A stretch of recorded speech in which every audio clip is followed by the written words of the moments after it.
Stop texting her. You're making it worse. Hello, I'm J. El Camino. Why El Camino? Because it's the only Spanish I know. Today we're going to talk about something that's quietly sabotaging most men, and they don't even realize it. Now, I know it sounds extreme because texting feels like connection. It feels like progress. It feels like you're doing something. But in most cases, what you're actually doing is slowly lowering her attraction, one message at a time. And this is something I see a lot. Most men overtext and it backfires. I've done it, you've done it, we've all done it. But there's a feeling of relief, of tension when you overtext.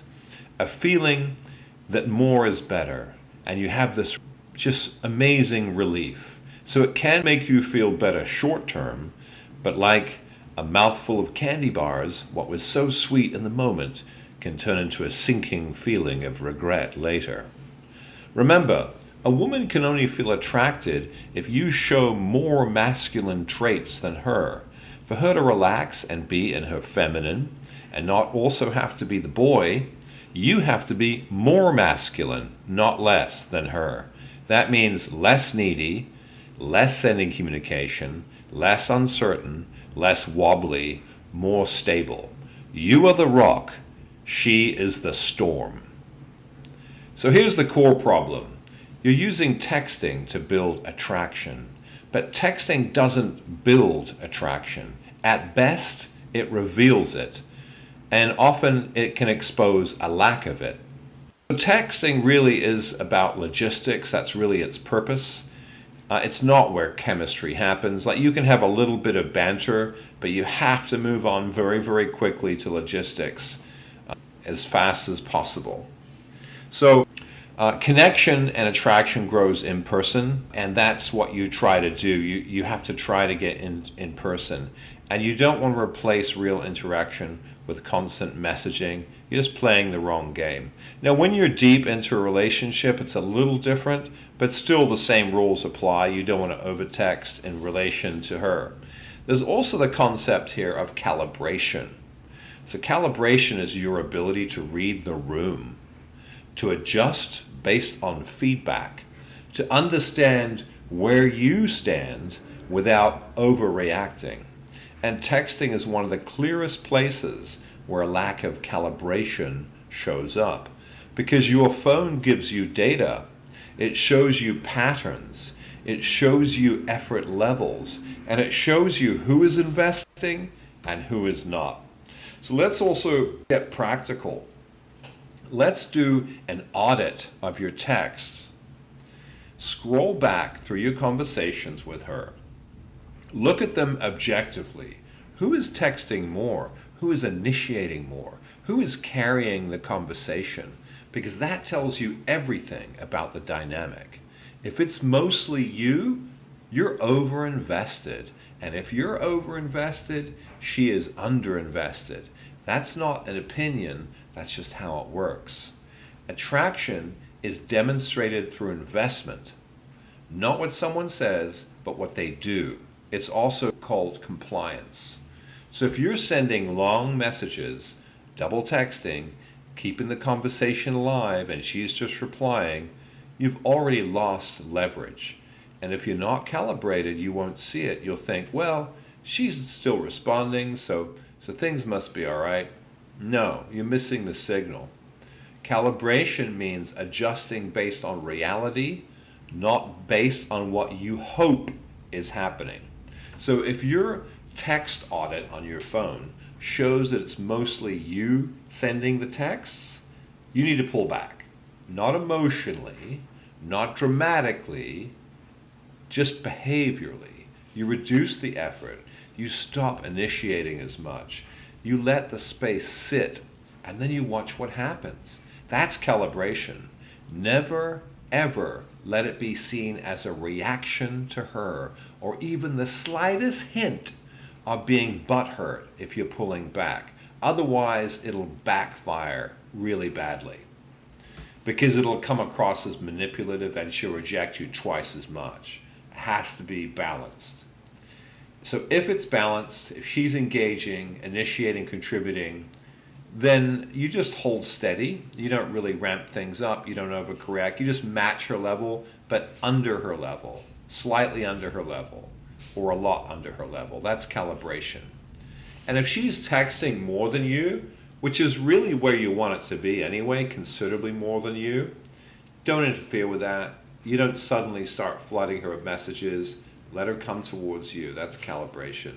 Now, here's where things get more complicated or nuanced, because not every woman behaves the same. Some women are what's called structured women, and if you don't understand this, you'll completely misread the situation. So a structured woman follows rules. There's actually books, one of them is actually called The Rules, it's an older book, but they follow the rules. So she may believe, according to her rules, that men should always initiate. She may hold back intentionally, even if she's interested. So you'll see this strange pattern. In person, she's warm, engaging, enthusiastic. But between dates, she doesn't reach out or respond. Or she responds slowly. She just gets, or she seems distant. That's where guys get confused, because the data doesn't seem consistent. But this is where calibration becomes even more important. You don't just look at the texting, you look at the full picture. How is she when she's with you? Is she engaged? Is she present? Is she investing in person? Structured women often lack spontaneity. Their behavior can feel scripted, almost robotic. They may delay responses, test you, create hurdles, barriers, not because they don't like you, but because they're following this framework that they believe in. And one of the biggest signs of high interest is in person, but low action in between. So most guys respond to this in the wrong way. They try to compensate. Well, she's not reaching out, I'll just do more.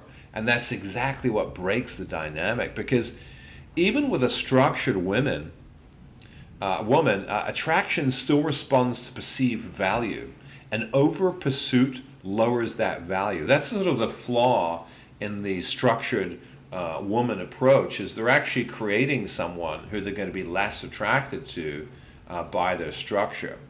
So what do? You stay grounded, you stay even a little amused by it. You don't react emotionally, you don't chase harder, you maintain your behavior, and you let her operate within her structure. You could observe it, but that's calibration at a higher level. Now let's talk about texting with purpose. When it comes to setting dates, now this is where most guys overdo it or underdo it. If you haven't spoken in a few days or maybe a week and you want to see her again, most guys come in too cold or too generic or too needy. Like, you don't want to do pure logistics, like something like, how's Thursday, and no other communication, because she could feel just like a commodity at that point. You want to make her feel at least a little bit special. So you might have a half sentence or a few words that reference something that you guys experienced together, or something cute like that, and then you do logistics. So you want to transition very quickly into setting the plan, clean, direct, no endless back and forth. Because texting is not the main event, it's just the setup. So this is the mindset shift that ties everything together. Using texting to build attraction, you're going to use texting in a calibrated way to avoid destroying attraction. You're not reading signals, you're adjusting your behavior. You're not over-investing, you're not chasing, you're not reacting to every little thing. And this is the mindset shift that ties everything together. You are not using texting to build attraction. You're using texting in a calibrated way to avoid destroying attraction. You're reading signals. You're adjusting your behavior. You're not over-investing. You're not chasing. You're not reacting to every little thing. You're maintaining your frame while staying socially aware, not rigid, not robotic, but aware. Responsive, not reactive. And when you operate like that, everything changes. You stop overthinking every message. You stop trying to keep the conversation alive. You stop using your phone as a crutch, because you understand something that most men miss. Attraction doesn't grow in constant communication. It grows in the space between, in particular for women. So if you take one thing from this, it's this. Stop texting her so much. You're not helping your situation. You're hurting it. Do the audit. Get calibrated. If it's mostly you sending a calm, pull back. If it's balanced, stay steady. If it's her, let her come towards you. And if you're dealing with a structured woman, don't get thrown off by her lack of initiation. Look at the full picture. Stay grounded, stay amused, stay in control of your situation. Because at the end of the day, texting is not the relationship, it's just a bridge. And if you try to live on the bridge, you're never going to get to where you're trying to go. So stop texting her.